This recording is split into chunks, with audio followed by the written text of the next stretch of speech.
Hey there, everyone. Thanks for tuning in. Thanks for watching.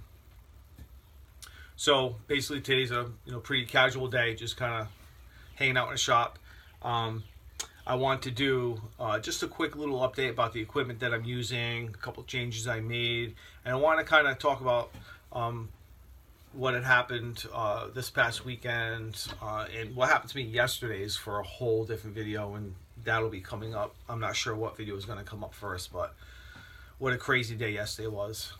We don't always hit home runs when we're out picking, and yet what happened to me yesterday is definitely worthy of a video. So I'm certainly going to be doing, mentioning that, or doing a video in regards to my experience yesterday. So anyway, the point of this video, is, I just want to do a quick little update about a couple things. For one, I'd always wanted to have or have some sort of a actual record cleaning surface. A lot of us just have, we just have a flat surface and we just clean our records. I've always wanted to have something I can actually use and actually say this is where I clean my records, So I'm going to show that. And also I'm going to show a couple of changes I made to my equipment in the shop. Now, what I have in the shop here is not my primary equipment. My turntable and receiver are in my house. That's the primary way I used to listen to my music. This out here, I have a couple of different head shells. One is certainly going to be used for records that are not in the best condition, and I'm going to have a head shell that is going to be rebuilt. It's going to have a new cartridge on it. Actually, probably this one right here. I'm gonna get that one rebuilt, and that one's going to be for better condition records. So I guess what I'd like to talk about first is this past weekend. I did pretty good on as far as profit. I sold a couple turntables to this one gentleman, and there are some really how do I say it, put it mildly, there are some real dirt bags out in the world, and there are some really nice people. So the gentleman I sold two turntables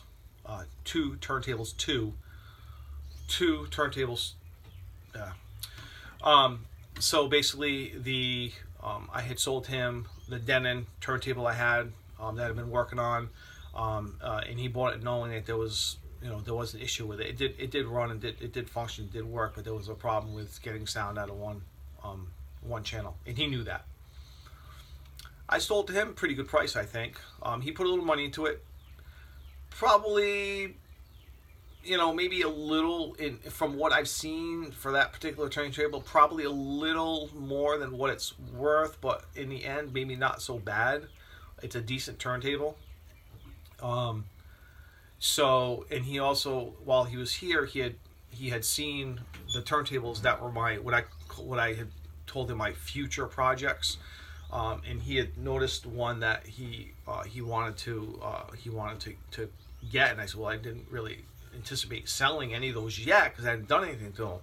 But he was all about the buttons and the switches and the knobs and stuff, and he just couldn't stop talking about it.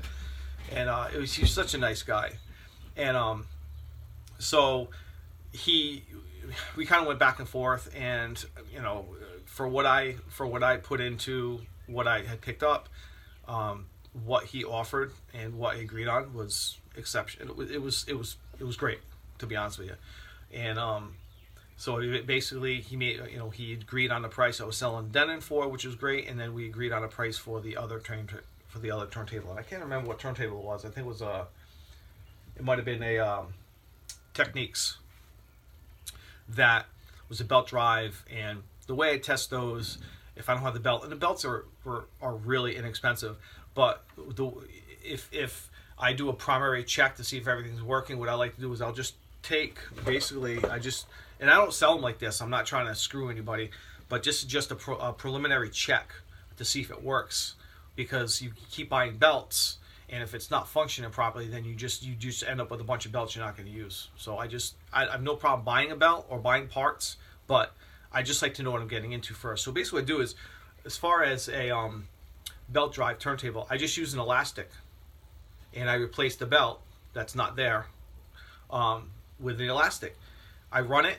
Sometimes I'll put a record on it if I want to listen to it. It's not always perfect because the elastic is it's really tight tension, so sometimes it sounds kind of like it's running slow, but that shows me that the turntable runs. So anyway, and I explained that to him, and I said that's the only thing I did to it, and so we agreed on the price, and he took it, and he left, and he was happy, I was happy, and that was this past weekend, and he just called me yesterday, and I was like, oh shit. I was like, oh man, I think I was totally honest with everything, so he called me up, and he goes, I just want to give you an update about the turntable. I said, what's up? And he started telling me about the guy that he brings his stuff to, and he said, I just want to let you know for a future reference for yourself. And I was like, oh my God, it's like what a nice guy. He did not have to do that. No, I wasn't expecting. He didn't say he was going to, but he was like, basically, I dropped the turntable off. It cost him, I think he said $97 to fix it. It probably would have been cheaper if he did it himself, if he could diagnose it, but that's probably shop service and parts or whatever. And basically, what it was just bad soldering joints, and not that over time that it deteriorated, because I wanted to verify, like, was it over time it just kind of everything broke down and started falling apart? And he goes, no. He goes, my guy said basically it was probably from the factory. It came from the factory like that, and we got the end of it, So it may have been a problem from day one when somebody bought it, whatever. And he goes, he fixed it. It cost me $97, which for that particular turntable, from what I've seen, it depends. I mean, maybe a little more than what it's worth, but it's still a decent turntable. So he was happy. He wasn't upset. He was like, no. He was like, it's fine. I have no problem with that. That's fine. So it was nice that he gave me the information. So in the future, and I come across the same problem, I'll know what it is, and I can either bring it somewhere to get it fixed, or I can do better at soldering. I don't solder. I've tried it. I just can't do it. But it was nice to know that he took the time out to make a phone call to me and just kind of touch base with it. And he gave me some pointers on my Sansui receiver. He talked to his guy about my receiver. I told him some issues I was having, which it's fine the way it works right now because it's just my shop receiver. I have no intention on putting any more money into it right now. It was a fun project. So that's all I'm going to do with the receiver right now. So basically, the moving right along to the pile of turntables. That's what it is, of turntables I have that I picked up this past last week. I had always wanted to have a record cleaning surface, something I could put record on and kind of clean it up a bit, better than just putting down a mat and cleaning it. Stuck my tooth. Excuse me.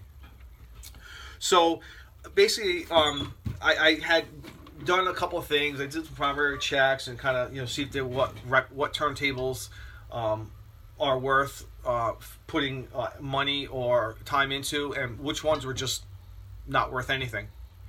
So basically, what I came across was the cheapest one, the crappiest one I have, which it's a real piece of shit.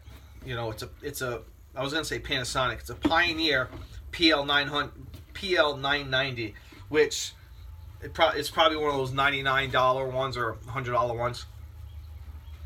And so basically what I did was I took it apart. I took the cables, the RCA cables. I took the power cord off it, and I took this wonderful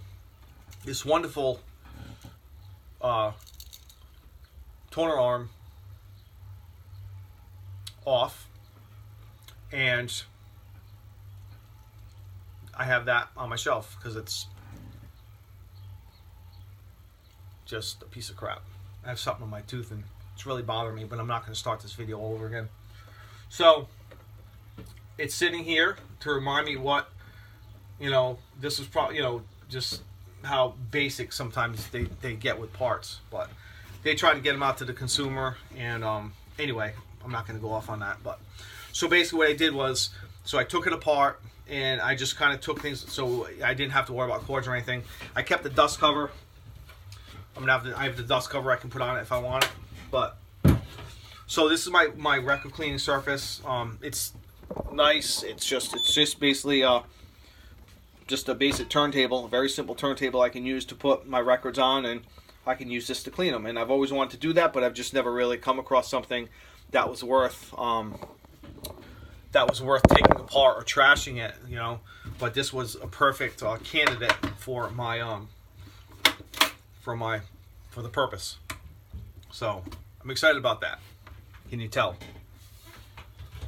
So I'm thinking about putting like maybe like a different sort of a platter, like maybe a thicker platter. Just kind of make changes here and there, and kind of, you know, as I go, see what I need to change on it. But for right now, it's doing its job.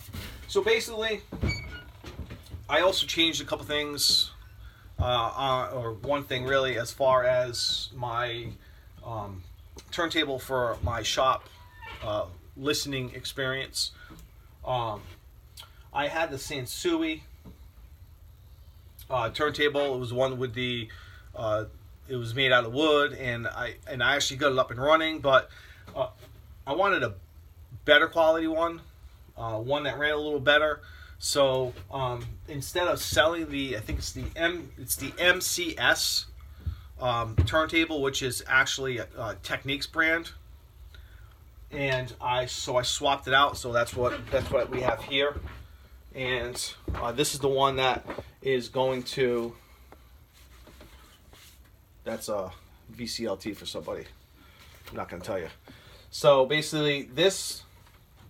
So the turntable, the back of it is going to crack. It's going to crack right here. I mean, it's not, you know, it runs. There is one thing that's wrong with it besides that crack. So basically, this stylus I used for crappy records that aren't in the best of shape, which I don't tend to buy records like that.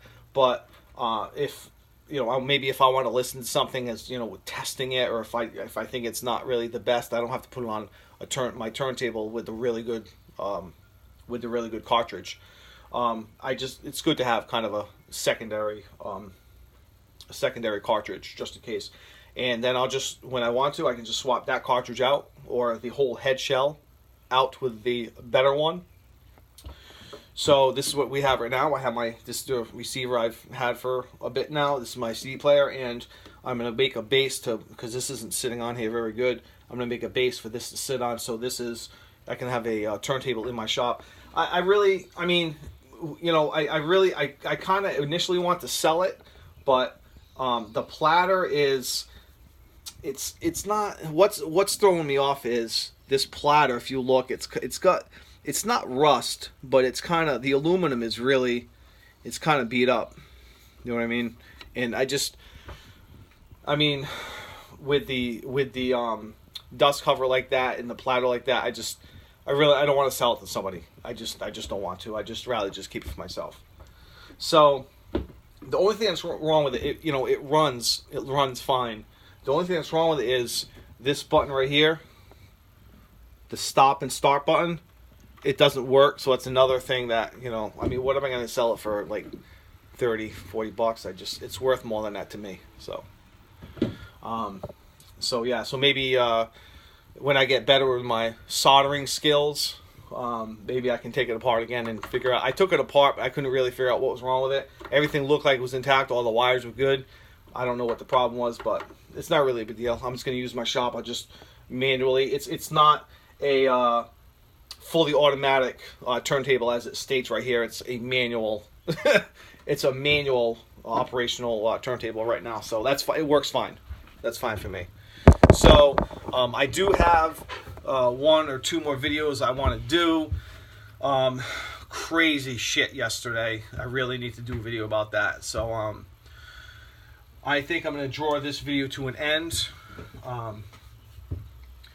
And I hope everybody is having a good week so far. And yeah, that's really it. I just want to kind of do this video and look forward to another video very soon. I'm not sure if this is going to go first or the other one is, but if not, be looking for that one. So yeah, that's it. As always, everybody, be kind to others. Bullying is not okay. Peace.